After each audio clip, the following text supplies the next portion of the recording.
Participar en este foro, especialmente el agradecimiento a Médicos Mundi y especialmente de darnos la oportunidad de estar con ponentes que posiblemente de alguna forma han mediatizado un poco lo que desde aquí yo podía exponer, ¿no?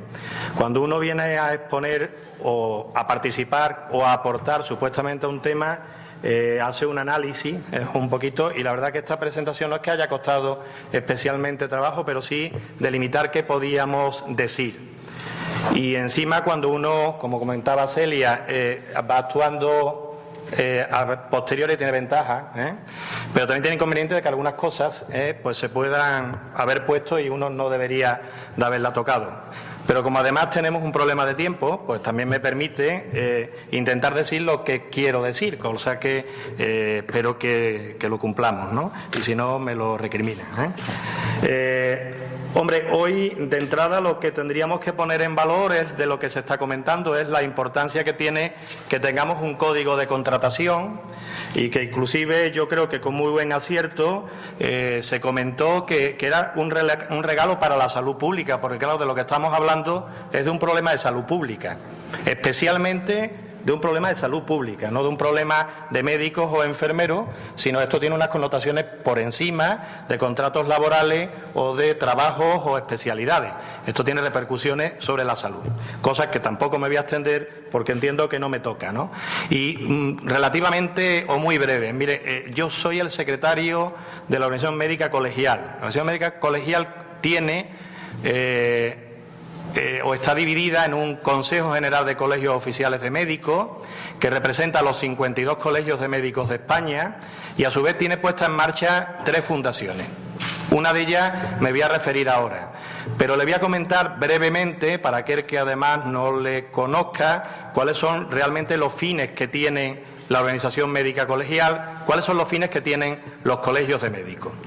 En primer lugar, hay un fin de representación de la profesión en el ámbito donde corresponde. Un colegio de médicos provincial, yo vengo de Córdoba, vengo también de Andalucía, como Celia, pues representa la profesión en Córdoba, ¿no?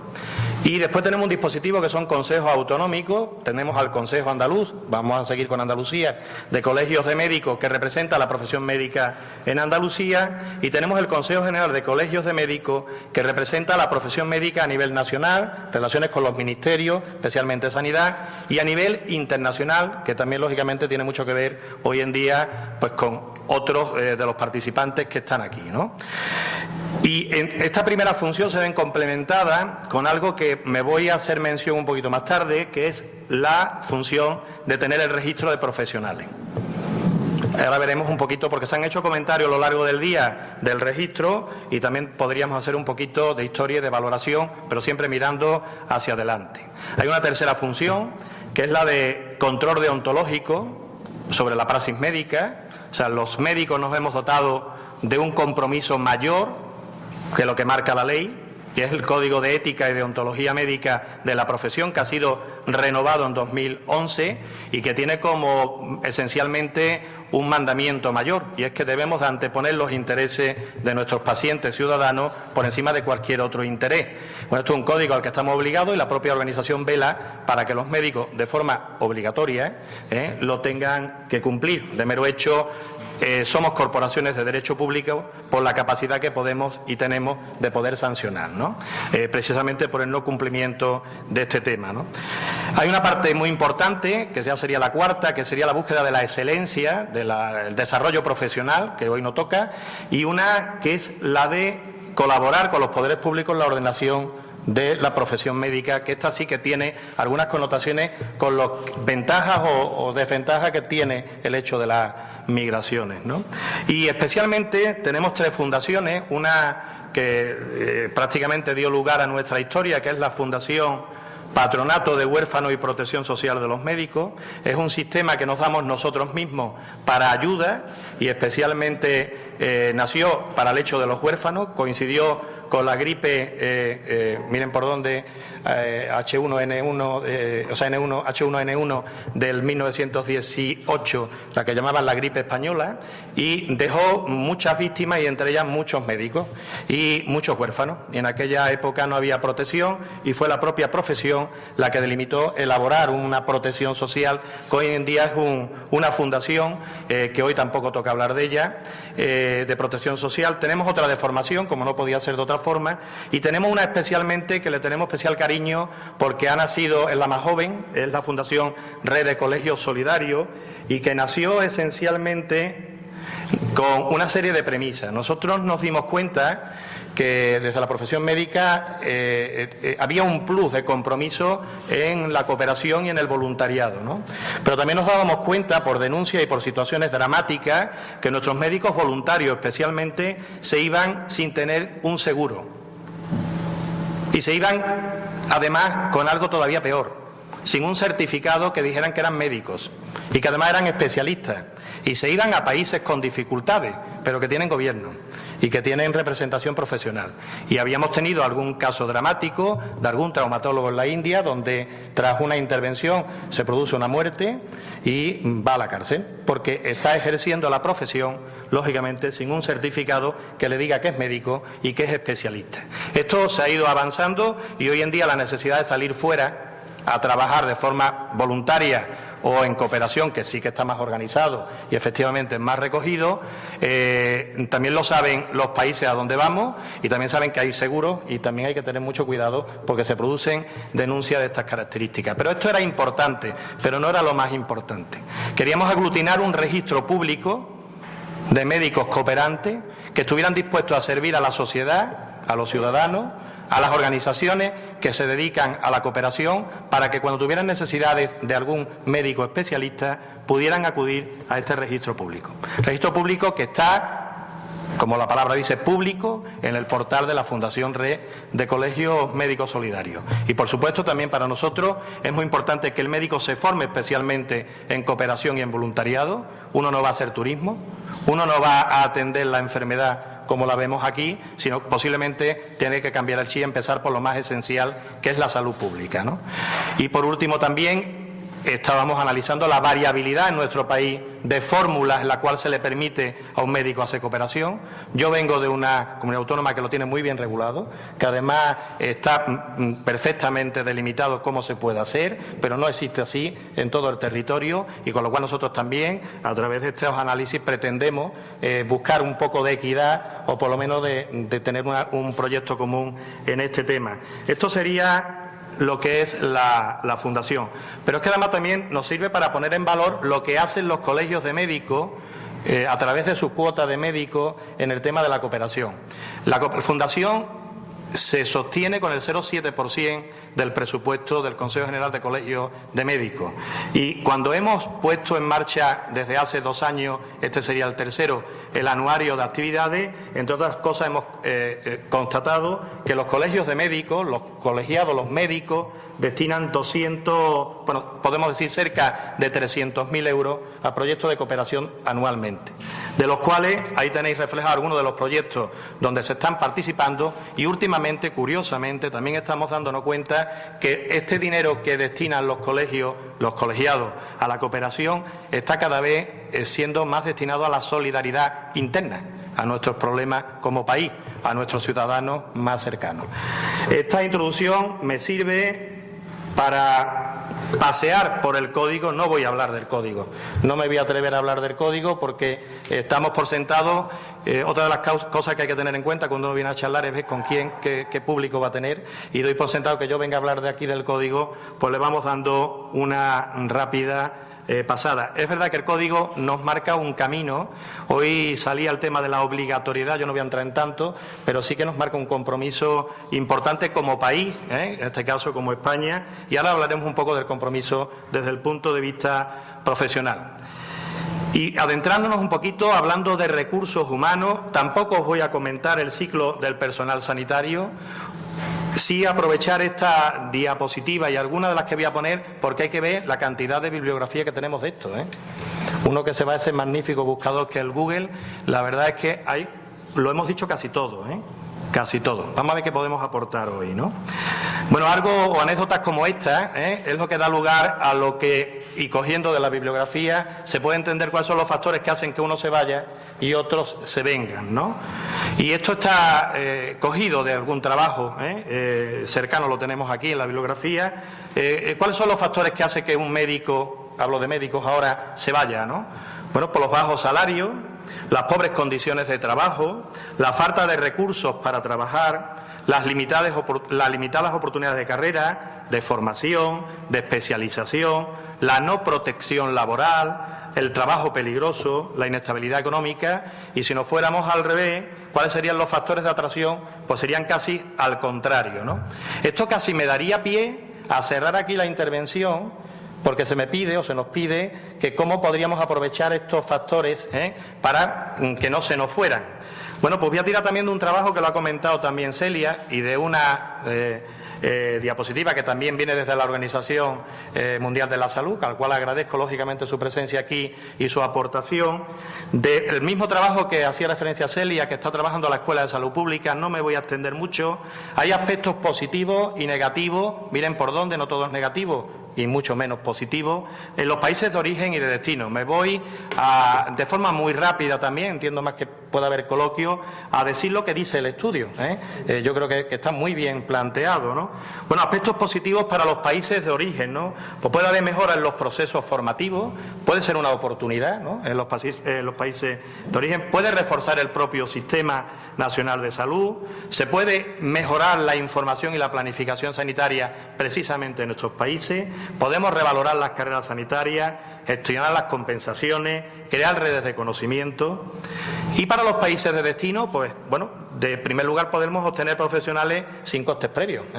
También es importante para qué vamos a estar cuando ya tenemos profesionales muy bien formados, que lógicamente simplemente lo que tendremos que hacer es traerlos para trabajar con nosotros. Por supuesto que tiene positivo que enriquece el Sistema Nacional de Salud otras visiones de lo profesional y otras experiencias, ¿no?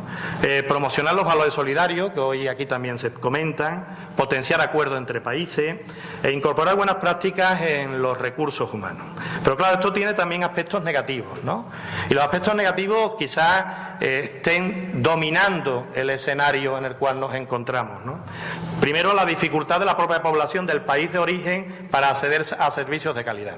Si perdemos tejidos, si perdemos músculos, sobre grasa, posiblemente estamos de alguna forma haciendo más, alejar más la equidad del ciudadano a los mejores servicios profesionales. Debilitamos el sistema nacional del país de origen.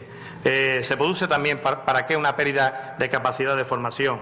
Hace que aparezcan dependencias de estos gobiernos de origen con los países desarrollados. Potencian mercados paralelos, el ánimo de lucro en este tema, que es un tema que da para mucho, esencialmente hoy ahora intentaremos comentar algo, ¿no? Y aparece una mercantilización de los mercados, ¿no? ¿Y qué pasa en los países de destino, no? Bueno, pues también ¿para qué planificar los recursos humanos si podemos tirar de ellos en cualquier momento, ¿no? Infrautilizamos nuestros propios recursos, proporcionamos también mercados, potenciamos la aparición de sus clases profesionales. Hay una especie de queja, antes la comentaba un compañero médico en relación a diferencias, ¿no?, que tampoco posiblemente sea el motivo de mi intervención, pero bueno, se podría comentar, ¿no? Disminuye la producción y la inversión en formación propia y puede haber problemas, lógicamente, de comunicación e integración en el contexto laboral y con la población. Yo os remito a este estudio porque lo hace más completo y es un estudio que está en desarrollo que yo he visto esencialmente magnífico. Y bueno, como organización médica colegial y hablando de datos, porque en esto sí que podemos dar datos. Se comentaba en la inauguración por parte del Ministerio. Oiga, no todo lo que dicen es... Posiblemente. Ahora vamos a intentar explicar a qué le llamamos nosotros nuestros datos. Pero oiga, no podemos quedarnos en no todo lo que dice. Es para cuándo vamos a poder decir todo lo que es. Con lo cual, desde aquí ya vamos alabando un poco la idea de tener un registro de profesionales, que ya es hora, que ya es hora. Tenemos lo que la ley nos da. La ley de ordenación de las profesiones sanitarias del 2003 delimita qué es el registro de profesionales. Y se lo da a los colegios de médicos, pero se lo da da no para hacer políticas de recursos humanos, se lo da para hacer garantía ante el ciudadano de que el médico que la atiende es médico, es especialista y no tiene abierto ningún expediente. Esto desde el 2004, que se pone en marcha, lo hacen todos los colegios de médicos. Hay un registro público de colegiados. Donde esto ha fallado es precisamente en aquellas comunidades autónomas donde no se ha exigido la colegiación obligatoria. Porque esto lo marcaba la ley. ¿Para qué están los colegios? Para cumplir la ley, que es garantizarle al ciudadano que el médico es médico, que está colegiado, que además es especialista de lo que dice que es y no tiene abierto expediente. Pero también se dotó la LOS de un mecanismo para las administraciones de información sanitaria. Y miren, el recorrido es el que es. Pero esto es pasado. Hoy estamos especialmente contentos de poder compartir un futuro, parece que en la mano, de un registro de profesionales que permita planificar. Con lo cual, hoy no es motivo de mirar para atrás, pero venimos desde lejos, venimos teniendo un problema desde lejos. ¿Qué datos tiene la Organización Médica Colegial? Aparte de alguna interpretación en relación a no tener datos, ¿no? Y aquí se ha comentado hoy, dice que nos harán falta 25.000 médicos en el 2025. ¿Saben lo que ha dado lugar a este estudio? Tenemos más facultades que nadie después de Corea. Están saliendo 7.000 médicos en España y hay 6.000 plazas MIR. Los MIR, cuando acaban, en un porcentaje cada vez más importante, vuelven a presentarse a hacer otra especialidad. Este mensaje de que faltan médicos fue equívoco. Estaban mal distribuidos, por cierto, igual para toda la planificación en recursos humanos. Nos faltan millones de médicos. Oiga, no, están mal distribuidos. Ese mapa, ¿no?, que es magnífico, ¿no? Bueno, pues en este país también están mal distribuidos. La escasez de especialistas, lo comentaba Celia en el ámbito nacional, ha hecho que tengan que implementarse políticas para poder atraer, pero estaban mal distribuidos. No teníamos traumatólogos en Cabra, Córdoba, y nos sobraban en Reina Sofía, en la capital. Pero no quería nadie irse allí. Bueno, ¿qué os digo de Bolivia, verdad? ¿Quién se quiere ir a la selva en Bolivia con $400 al mes y vistiéndose y desvistiéndose en una barca, compañeras médicas de familia, ¿no? Bueno, algo parecido, esto se decía. ¿Y qué nos está pasando ahora? 25.000 médicos nos faltan o nos van a faltar, por cierto, nos van a faltar porque 50.000 nos vamos a jubilar los próximos 10 años, de 232.000. Pero claro, aquí ha aparecido algo más que se llama crisis, y un índice de reposición del 10%. ¿Estamos reponiendo realmente lo que necesitamos o estamos en una situación de ajuste tan duro que estamos no reponiendo lo que necesitamos, ¿no? Bueno, esto lo dejamos aquí en el aire, ¿no? Bueno, de necesitar tanto, ¿cómo es que necesitamos tanto si se nos están yendo? Vamos a seguir con el mensaje que necesitamos médicos, seguimos creando más facultades, volvemos a los 80. Este es un tema importante. Mire, esta es la distribución de los certificados de idoneidad del Consejo General de Médicos, que es aquel documento que tiene que pedir un médico para ir a trabajar al extranjero para que la organización que le va a habilitar para trabajar le dé el ok. El certificado de idoneidad, cuando ponemos el número, no significa que todos se vayan, sino que se solicitan. Este es un error que a veces en los medios de difusión se dan. Oiga, no se nos han ido 3.400 algo en el 2013, lo han solicitado, que no es lo mismo. Vamos a aclararlo, sobre todo en este foro, de que no es que se nos vayan 3.400. Dice, hombre, claro, es que tenemos noticias que del Reino Unido, que de los que ustedes dicen que piden, no se han ido todos. Bueno, claro, pero aquí lo que estamos viendo en esta gráfica es que en el 2009 o en el 2008 o 2007 se pedían 600, Algo está ocurriendo. Ahora veremos un poquito, porque claro, estos datos los podemos manejar de otra forma. Mira, aquí por comunidades, no se fijen, dejo la presentación. Ha habido una evolución en todas las comunidades, es prácticamente igual, ¿no? Lo que en el 2010 eran la distribución prácticamente homogénea. Es verdad que en algunas pequeñas, en País Vasco, Navarra, etcétera, puede haber algún pequeño cambio, pero esencialmente la distribución de solicitudes es bastante homogénea en todo el territorio. Esto sí no se ve, pero tampoco lo tengan duda, lo dejo aquí. ¿Esto a dónde van, Y los voy a pasar, porque están todos los países donde han solicitado dónde ir desde el año 2008. Y le voy a poner los 25 principales, que creo que los tengo aquí, Los 25 principales por orden en el 2013. Miren, en el 2013, en el Reino Unido, que sigue siendo el número 1, Al Reino Unido, donde más solicitudes se hacen, se han pedido 1.133.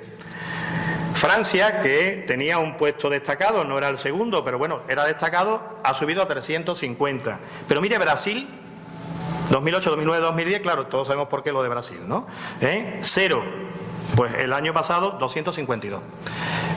Esto da alguna pista, ¿no?, de cómo ha ido evolucionando. ¿Qué ha pasado con Portugal, con la troika, con la crisis? Pues miren, Portugal, que lo tengo por aquí, era el segundo país donde más se iban los médicos en el 2008. Bueno, pues ya ven dónde andan ahora, ¿no? No es que no se vayan, pero está bajando. ¿Qué pasa con Alemania? Pues Alemania estaba con 17 y 229, ¿no? Lógicamente se mueven, y se mueven según dónde están las necesidades.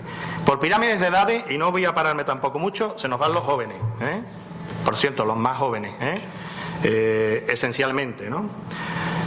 ¿Y para qué se van? Porque también lo hemos preguntado. Claro, lo hemos preguntado desde 2012. Es verdad que antes dábamos cifras cuantitativas, pero ya viendo, pues miren, se van para esto. O sea que efectivamente uno pedía el certificado para prolongar los estudios, eran bastantes, de mero hecho sigue siendo un 7,3, y también para cooperación, para esto que decíamos, que la necesidad de que se lo lleven, que ha subido realmente nuestro efecto todavía como Fundación Yolanda, ¿verdad?, está cortito, porque tenemos muchos médicos que salen fuera de voluntariado, pero esencialmente nuestros médicos se van o piden con la intención de trabajar. No significa que todos estén en este tema. Lo repito. ¿De qué ámbito? Esencialmente del ámbito hospitalario. Son los datos que tenemos. Es alguien que viene del ámbito hospitalario. Y no solo de lo público, sino también de personas, compañeros que trabajan mixto o que trabajan exclusivamente en privado. Lo privado no está mucho mejor que lo público, cuidado, en el tema laboral. Hay de todo, ¿verdad? Pero para que veamos que no nos quedemos con la imagen de que lo público, ¿no?, de lo privado también se nos van, ¿no? Bueno, voy a acabar con un epílogo y de forma rápida y con algunas pequeñas conclusiones. La Organización Médica Colegial pertenece a la Asociación Médica Mundial y también nos hemos dado una declaración que se asemeja mucho y sigue la línea que tiene el código de la Organización Mundial, ¿no? Entre ellas dice que por favor tengamos cuidado a la hora de la información demográfica, ¿no? No lo voy a extender, ya lo he comentado, ¿no? Cada país debe de hacer todo lo posible para educar una cantidad adecuada de médicos, planificación, no me paro, Cada país debe hacer todo lo posible para retener a sus médicos en el país al proporcionarle, tampoco me paro. Los países que deseen contratar médicos de otro país solo deben hacerlo conforme a las condiciones y las cláusulas de acuerdo de entendimiento existentes entre países y, ¿por qué no?, sigan ustedes el código obligado que en España nos hemos dado. No se debe impedir que los médicos dejen su país de origen o de adopción para seguir carreras en otros países. Esto no lo podemos hacer, Esta es la Asociación Médica Mundial. Los países que contratan médicos, y esto sí es importante, de otros países deben asegurarse que los empleadores proporcionen información precisa y completa a los empleados potenciales sobre la naturaleza y los requisitos del cargo disponible y sobre las formalidades de inmigración, administrativas y contractuales, esto que antes comentabas, ¿no? Además de las condiciones legales y reguladoras para el ejercicio de la medicina en el país que lo contrata. Me paro un momento y de forma muy rápida comentaros que desde la organización hemos puesto en marcha una oficina de empleo médico, precisamente para garantizar, aunque tenemos organismos como Euro, que está aquí con nosotros, con un convenio que es de total garantía, para garantizar que ese mercado mercantil del médico se haga en las condiciones que dice la que deben priorizar desde la Organización Médica Colegial. Los médicos que trabajan, ya sea permanente o temporalmente en otro país que no sea de su país de origen, deben ser tratados de forma justa en relación con los otros médicos de ese país. Por ejemplo, oportunidades de carreras iguales y pago igual por el mismo trabajo.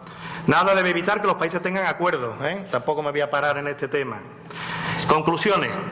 Y ahora sí vamos cerrando. El Código de Prácticas Mundial, y esto lo refrendamos como organización de la Organización Mundial de la Salud sobre contratación internacional del personal de salud, es una herramienta esencial para abordar el problema de las migraciones médicas. El registro de profesionales sanitarios mejorará los sistemas de información y traerá una mejora de las capacidades de la planificación en recursos humanos, como muy bien Celia también ha comentado antes. Es necesario conocer los desencadenantes de la inmigración en cada país para poder establecer la estrategia necesaria para su abordaje. Es esencial y necesario dotar de financiación suficiente a los sistemas nacionales de salud y establecer políticas de recursos humanos. Con el PIB al que vamos encaminados, hacia los 215, esto se va a convertir en una tragedia, a nivel de los profesionales. No vamos a reconocer el sistema nacional de salud que tenemos. Si vamos bajando el PIB, no podremos tener, lógicamente, una medicina de calidad y en el mapa apareceremos en otro lado, que no es por estar o no estar, pero lógicamente no podemos deteriorar más nuestro sistema. La estrategia global entre países a través de convenios multilaterales o bilaterales mejoran el abordaje de este problema. En el ámbito europeo, las nuevas directivas deben dar solución a este conflicto, permitiendo la movilidad y el reconocimiento de cualificaciones profesionales, como sí lo está marcando el Parlamento Europeo. La mejora de las condiciones de trabajo, estos perogrullos, de los profesionales sanitarios es esencial para fidelizar a estos a sus países de origen. Las mejoras profesionales retributivas y de recursos en los ámbitos más alejados, rurales e inhóspitos, deberían de formar parte de cualquier estrategia. Apoyar procesos de validación, certificación y acreditación entre países es esencial. El tema de la homologación de este país verdaderamente es para salir en los anales, Y denunciar la entrada del ánimo de lucro, el mercadeo de profesionales y las prácticas abusivas en la contratación no nacionales debe ser una prioridad de las organizaciones profesionales. Bueno, esto es un monumento que hay al médico rural. Y el médico rural estaba encantado de trabajar también en esas condiciones, pero por favor no hagamos de esto una ley, ¿de acuerdo? Muy bien, muchas gracias.